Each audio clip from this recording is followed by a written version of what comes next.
Ako po si Pastor Marvin Jan Binarao Bañez, 10 taon na po sa ministeryo.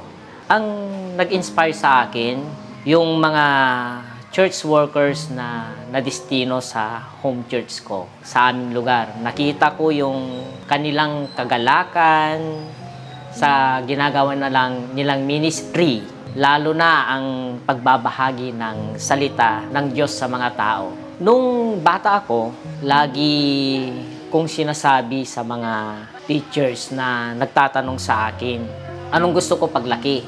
Yung palaging sagot ko sa kanila, gusto kong maging sundalo o pulis. Pero after high school, 1 taon akong tumigil upang makatulong sa aking magulang para yung aking kapatid ay makapunta sa abroad, tapos yung isa kong kapatid kapag-aral kasi dalawa pa kaming mag-aaral sana noon. Pero nag-stop ako ng 1 taon upang tumulong sa aking mga magulang. Tapos nung bumalik ako sa Isabela, dahil pumunta ako sa Manila, bumalik ako upang ituloy ang aking pag-aaral. Sinamahan ako ng aking mama sa pag-enroll. Gusto kong eskwelahan. Pero hindi ako tinatanggap ng mga school noon.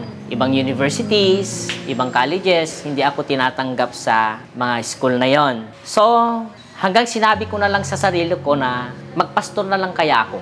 At sa isip ko, sinabi ko yung gusto ko sa aking magulang. Sinabi ko sa mama ko, Ma, magpastor na lang kaya ako. Sobrang saya ng aking mama dahil ang kanyang papa ay pastor din. Kaya hanggang nasabi ko na lang yon na magpapastor ako, pumunta kami agad sa John Wesley College upang mag-enroll at tinanggap ako ng John Wesley College. Doon ko napagtanto na kaya pala hindi ako natatanggap sa mga eskwelahan na gusto ko. May ibang plano siya sa akin. Yun yung pagiging pastor. At yun yung kinuha ko hanggang ngayon.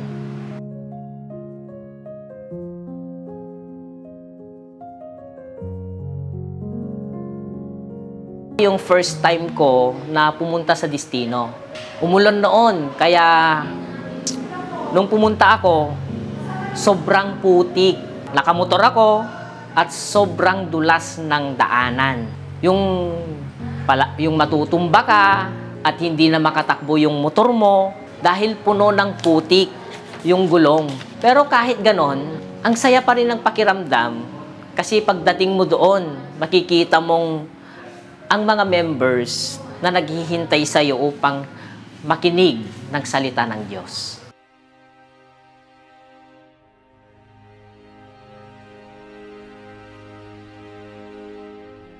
Nung mga panahon na nagkasunod-sunod na hospital ang aking asawa at ang aking anak, na hospital at naoperahan ang aking asawa na hindi namin alam kung saan kami kukuha ng malaking halaga sa kanyang operasyon. Bakit kami pa na nagseserve sa iyo? Yun yung nasa isip ko noon at tanong ko sa Diyos. Pero alam nyo, hindi nang iwan ang Diyos sa aming kalagayan. At tinutulungan niya kami sa pamamagitan ng aming pamilya, kamag-anak, at kapwa manggagawa at mga church members. Yun yung na-test talaga yung faith ko sa Kanya. Napagtagumpayan ko ang pagsubok na iyon sa pamamagitan ng pananampalataya at panalangin.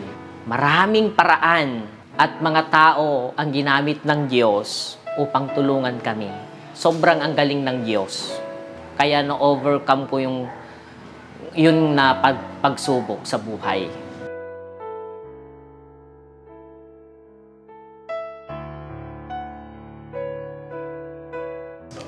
Syempre naman. Kasi binigay ko na yung buhay ko para sa Panginoon upang magsilbi sa Kanya, magsilbi sa mga tao, at ipamalita sa kanila ang pag-ibig ng Diyos na binigay niya sa ating lahat.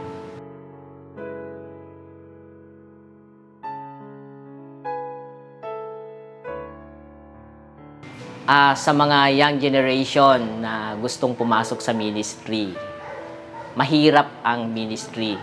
Pero isa lang yung gusto kong itatak sa inyong buhay.